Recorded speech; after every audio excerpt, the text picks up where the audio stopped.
Hello students, welcome to MOS classes. आज हम 8th class science NCERT के chapter number 10 reaching the age of adolescence के questions and answers को discuss करेंगे। First question में हमसे कहा गया students, what is the term used for chemical secretions of endocrine glands responsible for changes taking place in the body. इसका यह मतलब है स्टूडेंट्स कि एंडोक्राइन ग्लैंड्स जो केमिकल्स बनाते हैं जिनकी वजह से बॉडी में चेंजेस आते हैं, उन केमिकल्स को क्या कहते हैं? तो इसका सही आंसर है हॉर्मोन्स। याद रखिएगा स्टूडेंट्स कि एंडोक्राइन ग्लैंड्स जो केमिकल्स बनाते हैं उन केमिकल्स को हॉर्मोन्स कहते हैं और इन्हीं हॉर्मोन्स की वजह से बॉडी में चेंजेस आते हैं। सेकेंड क्वेश्चन में हमसे कहा गया है डिफाइन एडोलसेंस, यानी कि हमें यह बताना है कि एडोलसेंस का क्या मतलब होता है। The period of life of a person when the body undergoes a lot of changes leading to reproductive maturity is called adolescence.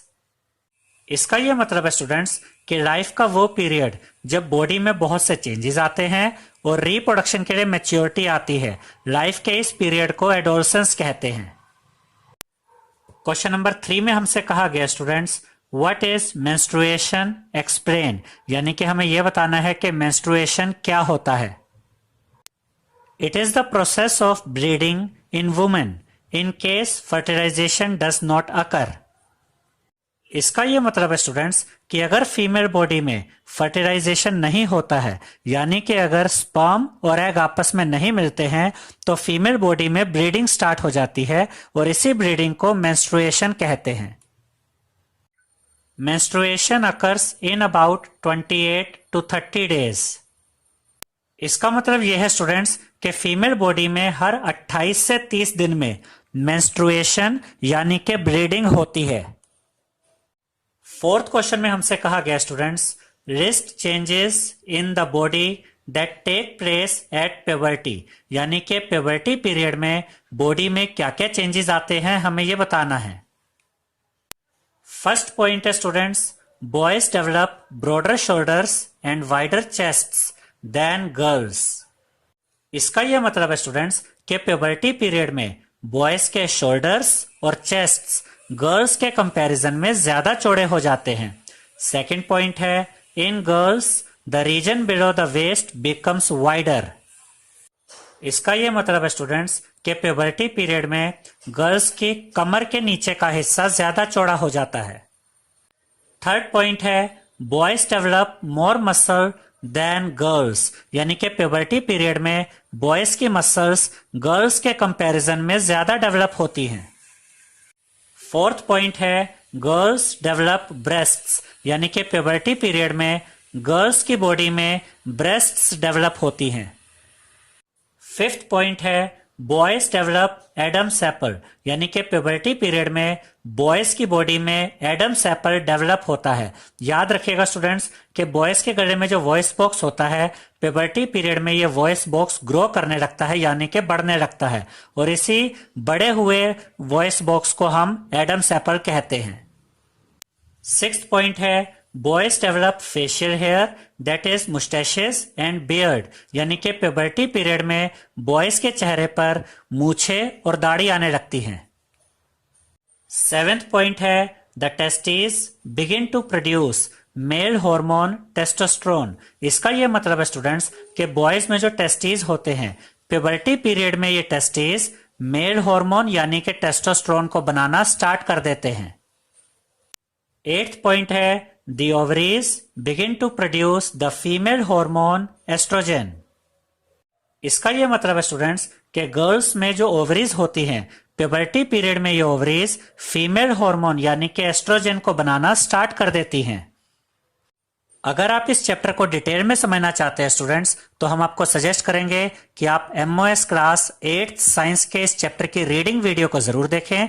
उस वीडियो में हमने इस चैप्टर को बहुत डिटेल में और बहुत इजी मेथड से आपके लिए एक्सप्लेन किया है। उस वीडियो को देखने के बाद आपके लिए इस चैप्टर को समझना बहुत इजी हो जाएगा। क्वेश्चन नंबर 5 में हमसे कहा गया students, prepare a table having two columns depicting names of endocrine glands and hormones secreted by them. इसका ये मतलब है स्टूडेंट्स कि हमें एक टेबल बनानी है और उस टेबल में हमें एंडोक्राइन ग्लैंड्स के नाम लिखने हैं और ये एंडोक्राइन ग्लैंड्स कौन से हॉर्मोन्स बनाते हैं ये भी लिखना है। फर्स्ट कॉलम में यहां पर हमने लिखा है सीरियल नंबर, सेकंड कॉलम में यहां पर हमने लिखा है एंडोक्राइन ग्लैंड और थर्ड कॉलम में यहां पर हमने लिखा है हॉर्मोन सिक्रेटेड। तो सबसे पहले students pituitary gland, pituitary gland growth hormones बनाता है। फिर है टेस्टीज, टेस्टीज टेस्टोस्टेरोन बनाते हैं। फिर है ओवरीज, ओवरीज एस्ट्रोजन हार्मोन बनाते हैं। फिर है पेनक्रियाज, पेनक्रियाज इंसुलिन हार्मोन बनाता है। फिर है adrenal gland, adrenal gland adrenaline hormone बनाते हैं। और फिर है thyroid gland, thyroid gland thyroxine hormone बनाता है।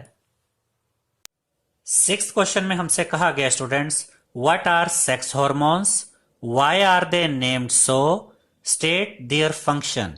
यहां पर हमसे 3 क्वेश्चन पूछे गए स्टूडेंट्स कि सेक्स हार्मोन्स क्या होते हैं, सेक्स हार्मोन्स को सेक्स हार्मोन्स क्यों कहा जाता है और सेक्स हार्मोन्स के फंक्शन क्या होते हैं, यानी कि सेक्स हार्मोन्स काम क्या करते हैं। अब हम वन बाय वन इन तीनों क्वेश्चंस के आंसर्स को समझेंगे। तो पहला क्वेश्चन है सेक्स हार्मोन्स क्या होते हैं। The hormones produced by testes and ovaries are called sex hormones, यानी कि वो हार्मोन्स जो टेस्टिस के द्वारा एंड ओवरीज के द्वारा प्रोड्यूस किए जाते हैं, ऐसे हार्मोन्स को हम सेक्स हार्मोन्स कहते हैं। Testes produce male sex hormone testosterone and ovaries produce female sex hormone oestrogen. इसका यह मतलब है स्टूडेंट्स कि टेस्टिस मेल सेक्स हार्मोन यानी कि टेस्टोस्टेरोन को प्रोड्यूस करते हैं and ovaries female sex hormone यानी कि एस्ट्रोजन को प्रोड्यूस करते हैं। अब हम सेकंड क्वेश्चन को समझेंगे स्टूडेंट्स कि सेक्स हार्मोन्स को सेक्स हार्मोन्स क्यों कहा जाता है। These hormones are called sex hormones because they are secreted by sex organs and control the sexual activities and help us to distinguish boys from girls. इसका मतलब यह है स्टूडेंट्स कि सेक्स हार्मोन्स को सेक्स हार्मोन्स इसलिए कहा जाता है क्योंकि ये सेक्स ऑर्गन्स के द्वारा प्रोड्यूस किए जाते हैं और सेक्स हार्मोन्स सेक्सुअल एक्टिविटीज को भी कंट्रोल करते हैं और सेक्स हार्मोन्स की वजह से ही हम ये बता पाते हैं कि कौन मेल है और कौन फीमेल है, यानी कि कौन बॉय है और कौन गर्ल है। अब हम पढ़ेंगे स्टूडेंट्स कि सेक्स हार्मोन्स के फंक्शंस क्या होते हैं, यानी कि सेक्स हार्मोन्स काम क्या करते हैं। तो पहले हम पढ़ेंगे टेस्टोस्टेरोन के बारे में। This hormone brings about secondary sexual characters in boys such as the growth of facial hair, the voice becoming hoarse and development of reproductive organs. इसका मतलब यह है स्टूडेंट्स कि टेस्टोस्टेरोन की वजह से ही बॉयज में सेकेंडरी सेक्सुअल कैरेक्टर्स डेवलप होती हैं।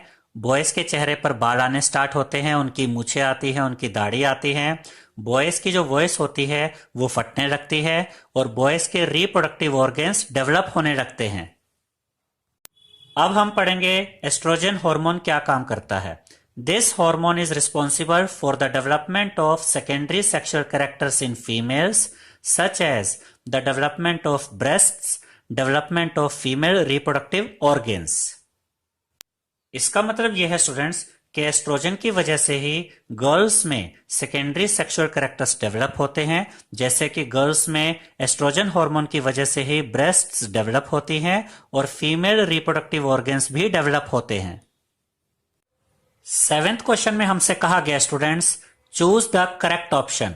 इस क्वेश्चन में हमें 3 पार्ट्स दिए गए हैं और उन तीनों पार्ट्स में हमें 4 ऑप्शंस दिए गए हैं और हमें उन चारों ऑप्शंस में से करेक्ट ऑप्शन चूज करना है। ए पार्ट में हमें दिया गया है adolescents should be careful about what they eat because, यानी एडोलसेंट्स को यह ध्यान रखना चाहिए कि वो क्या खाते हैं। ऐसा क्यों होता है? पहले ऑप्शन में हमसे कहा गया है proper diet develops their brains, क्योंकि प्रॉपर डाइट एडोलसेंट्स के ब्रेन्स को डेवलप करती है। सेकेंड ऑप्शन में हमें दिया गया है proper diet is needed for the rapid growth taking place in their body. यानी कि एडोलसेंट्स की बॉडी तेजी से ग्रो कर रही होती है, इसलिए उन्हें प्रॉपर डाइट लेनी चाहिए। और तीसरा ऑप्शन है adolescents feel hungry all the time, यानी कि एडोलसेंट्स को हमेशा भूख लगती रहती है। और चौथा ऑप्शन है taste buds are well developed in teenagers, यानी कि टीनेजर्स में जो टेस्ट बड्स होते हैं वो अच्छी तरह से डेवलप हो चुके होते हैं। तो इसका आंसर है second option, proper diet is needed for the rapid growth taking place in their body, यानी कि एडोलसेंट्स को अपने खाने पीने का ध्यान रखना चाहिए क्योंकि एडोलसेंट्स की बॉडी तेजी से ग्रो कर रही होती है, जिसके लिए एडोलसेंट्स को प्रॉपर डाइट लेना आवश्यक होता है। बी पार्ट में हमसे कहा गया students, reproductive age in women starts when there, यानी कि वुमेन में रिप्रोडक्टिव एज स्टार्ट होती है जब, फर्स्ट ऑप्शन हमें दिया गया है मेंस्ट्रुएशन स्टार्ट्स, यानी जब वुमेन में मेंस्ट्रुएशन स्टार्ट होता है तब, या फिर सेकंड ऑप्शन है ब्रेस्ट्स स्टार्ट डेवलपिंग, यानी जब ब्रेस्ट्स डेवलप होनी स्टार्ट होती है तब, या फिर तीसरा ऑप्शन है बॉडी वेट इंक्रीजेज, या फिर तब जब बॉडी वेट इंक्रीज होता है, या फिर चौथा ऑप्शन है हाइट इंक्रीजेज, यानी कि जब हाइट इंक्रीज होती है। तो इसका सही आंसर है ऑप्शन 1 मेंस्ट्रुएशन स्टार्ट्स, यानी कि वुमेन में रिप्रोडक्टिव एज तब स्टार्ट होती है जब वुमेन में मेंस्ट्रुएशन स्टार्ट हो जाता है। सी पार्ट में हमसे कहा गया students, the right meal for adolescents consists of, यानी कि एडोलसेंट्स के लिए सही खाना क्या होता है। फर्स्ट ऑप्शन है chips, noodles, Coke, second option है चपाती, दाल, वेजिटेबल्स, थर्ड ऑप्शन है राइस, नूडल्स एंड बर्गर, और फोर्थ ऑप्शन है vegetable cutlets, chips and lemon drink. तो इसका सही आंसर है ऑप्शन 2 चपाती, दाल, वेजिटेबल्स। 8th क्वेश्चन में हमसे कहा गया स्टूडेंट्स, राइट नोट्स ऑन, और ए पार्ट में हमें दिया गया है एडम्स एप्पल, यानी कि हमें एडम्स एप्पल पे नोट लिखना है। The growing voice box in boys that can be seen as a protruding part of the throat is called Adam's apple. इसका यह मतलब है स्टूडेंट्स कि प्यूबर्टी एज में बॉयज का जो वॉइस बॉक्स होता है ये ग्रो करने लगता है और उभरे हुए पार्ट की तरह गले में नजर आने लगता है, और इसी उभरे हुए पार्ट को एडम्स एप्पल कहा जाता है। बी पार्ट में हमें दिया गया है सेकेंडरी सेक्सुअल कैरेक्टर्स, यानी कि हमें सेकेंडरी सेक्सुअल कैरेक्टर्स पे नोट लिखना है। Features like facial hair, mustaches and beard in boys and breasts development in girls, which help to distinguish the male from the female, are called secondary sexual characters. इसका यह मतलब है students कि ऐसे characters जिनकी वजह से हम मेल और फीमेल में डिफरेंस बता सकते हैं कि कौन मेल है और कौन फीमेल, ऐसे कैरेक्टर्स को सेकेंडरी सेक्सुअल कैरेक्टर्स कहा जाता है। जैसे कि बॉयज में फेशियल हेयर आते हैं, उनकी मूछें आती हैं, उनकी दाढ़ी आती हैं, और गर्ल्स की ब्रेस्ट्स डेवलप होती हैं, और इन्हीं कैरेक्टर्स की वजह से हम ये बता पाते हैं कि कौन मेल है और कौन फीमेल है। इसीलिए इन्हीं कैरेक्टर्स को, यानी कि बॉयज का मूछों का आना और दाढ़ी का आना और गर्ल्स में ब्रेस्ट का डेवलप होना, इन्हीं कैरेक्टर्स को सेकेंडरी सेक्सुअल कैरेक्टर्स कहा जाता है। सी पार्ट में हमें दिया गया students sex determination in the unborn baby, यानी कि हमें यह बताना है कि ये कैसे डिसाइड होता है कि जिस बच्चे का जन्म होगा वो बच्चा मेल होगा या फीमेल होगा। The sex of the unborn baby is determined by the sex chromosomes of the father, यानी कि बच्चा मेल होगा या फीमेल होगा ये डिपेंड करता है फादर के सेक्स क्रोमोसोम्स पे। An egg will always have an X chromosomes while a sperm has either X chromosome or Y chromosome. इसका यह मतलब है स्टूडेंट्स कि जो फीमेल एग होता है उसमें हमेशा एक्स क्रोमोसोम होता है, लेकिन जो मेल स्पर्म होता है ये दो तरह के होते हैं। कुछ स्पर्म्स ऐसे होते हैं जिनमें एक्स क्रोमोसोम होता है और कुछ स्पर्म्स ऐसे होते हैं जिनमें वाई क्रोमोसोम होता है। When a sperm containing X chromosome fertilizes the egg, then the baby will be a female.